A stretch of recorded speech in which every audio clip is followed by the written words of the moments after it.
Dewan Juri yang terhormat, tim afirmasi dalam musik kali ini sangat tidak berkaca pada zaman sekarang, yang mana sosial media merupakan main idea atau topik utama dalam kehidupan masyarakat sehari-hari yang menjadi konsumsi masyarakat untuk bisa menghibur diri, menambah wawasan dan sebagainya, yang bisa mengembangkan diri mereka, dan mereka hanya berpikir pada bagaimana kebijakan itu disampaikan secara menyeluruh atau masif, dan esensi dari kebijakan tersebut tersampaikan, tetapi mereka tidak memperhatikan bagaimana waktu yang diperlukan untuk kebijakan tersebut sampai kepada masyarakat itu sendiri, Dewan Juri yang terhormat. Dan mereka tidak memberikan solusi manakala kebijakan tersebut kurang dapat tersampaikan oleh masyarakat sebagai sebagai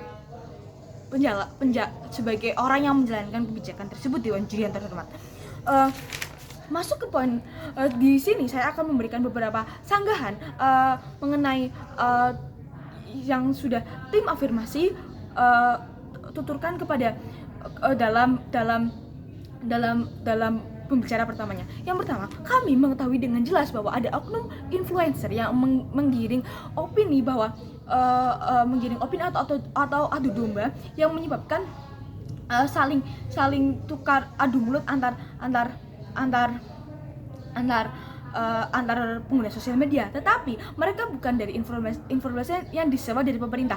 Pun seandainya orang tersebut berasal dari pemerintah, maka dia tetaplah oknum, hanya salah satu orang dari sekian banyak orang, hanya salah satu orang dari sekian juta orang yang disewa oleh pemerintah tersebut. Dan masuk ke poin sanggahan yang pertama, yaitu mereka mengatakan bahwa menggunakan influencer merupakan salah satu jalan yang tidak tepat karena mereka cenderung memikirkan masa yang banyak atau viewers yang banyak. Tetapi kami percaya bahwa influencer jadi berpikir tentang long term atau jangka panjang terkait impact atau dampak dari postingannya tersebut, sehingga posibilitas untuk melakukan untuk tidak memahami substansi kebijakan semakin kecil karena mereka melakukan check and balances dari bertanya kepada pemerintah itu sendiri, atau bertanya kepada hal yang ahli, atau juga memanfaatkan Google atau sosial media yang mereka punya untuk melakukan riset tentang kebijakan tersebut, Dewan Juri yang terhormat.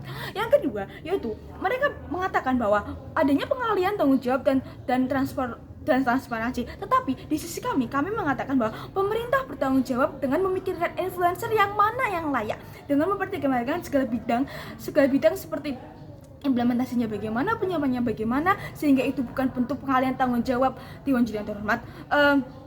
Tanggung jawab untuk menyebarkan itu tidak sepenuhnya lepas dari diri pemerintah sendiri, Dewan Juri terhormat, karena peran influencer hanya untuk membantu, tidak sepenuhnya menggantikan tanggung jawab dari pemerintah itu sendiri. Jadi itulah tidaklah apa-apa jika menggunakan influencer untuk membantu mensosialisasikan kebijakan yang dibuat oleh pemerintah tersebut. Dan sanggahan yang ketiga, tim afirmasi mengatakan bahwa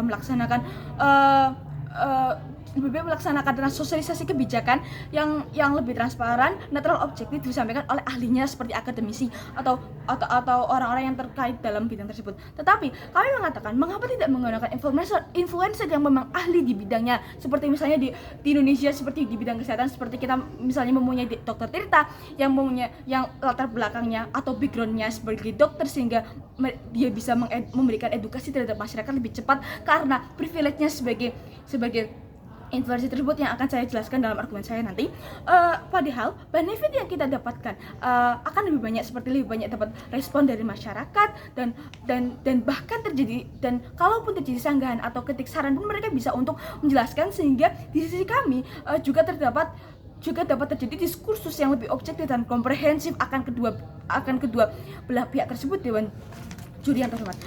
Bandingkan jika tidak meminta bantuan untuk mensosialisasikan kebijakan kepada influencer, justru pemahaman secara menyeluruh atau komprehensif tersebut sangat sulit untuk dicapai.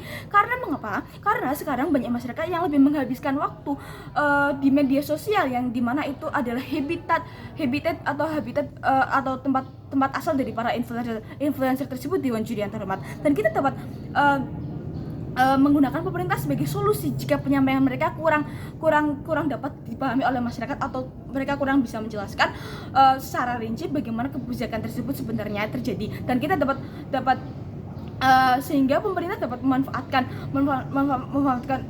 akun dan pemerintah dapat memanfaatkan akun sosmednya atau bahkan memanfaatkan televisi nasional. Tetapi yang lebih relevan sekarang yaitu menggunakan akun sosmednya seperti melalui YouTube, Instagram, Twitter, bisa melalui masing-masing kementeriannya misalnya untuk membantu pemahaman terhadap masyarakat itu sendiri.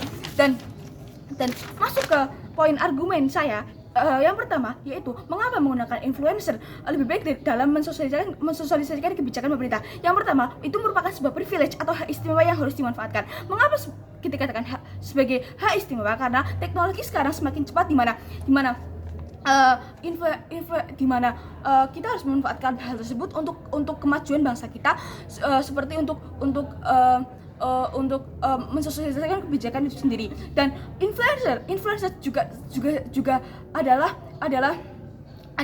privilege atau hak istimewa, karena tidak semua orang punya hal tersebut, sehingga dimanfaatkan untuk menyebarkan kebijakan. Dan konteksnya di sini influencer yang benar-benar ahli di bidangnya, seperti contohnya di bidang kesehatan seperti yang saya sebutkan, dia di dokter kita, dan dalam bidang politik sepertinya ada Ganjar yang merupakan seorang pemerintah dan juga influencer yang berpengaruh di bidangnya. Dan seperti di pariwisata, kita mempunyai selebgram yang suka traveling untuk mensosialisasikan kebijakan tentang pariwisata itu sendiri. Dengan berkembangnya teknologi, kebijakan akan lebih mudah untuk disampaikan, tidak membuang-buang waktu, kebijakan tidak menjadi basis atau omong kosong belaka. Bahkan jika tim afirmasi mengatakan bahwa itu bakal diremehkan, tetapi kami percaya bahwa setidaknya mereka bakal berpikir ada probabilitas untuk mereka berpikir apakah kebijakan tersebut perlu diikuti atau tidak. Dan di sisi kami lebih relevan karena masyarakat sekarang lebih melihat dari sosial media daripada televisi. Dan worst case kita yaitu untuk meremehkan kebijakan, tetapi kami mengetahui bahwa hal tersebut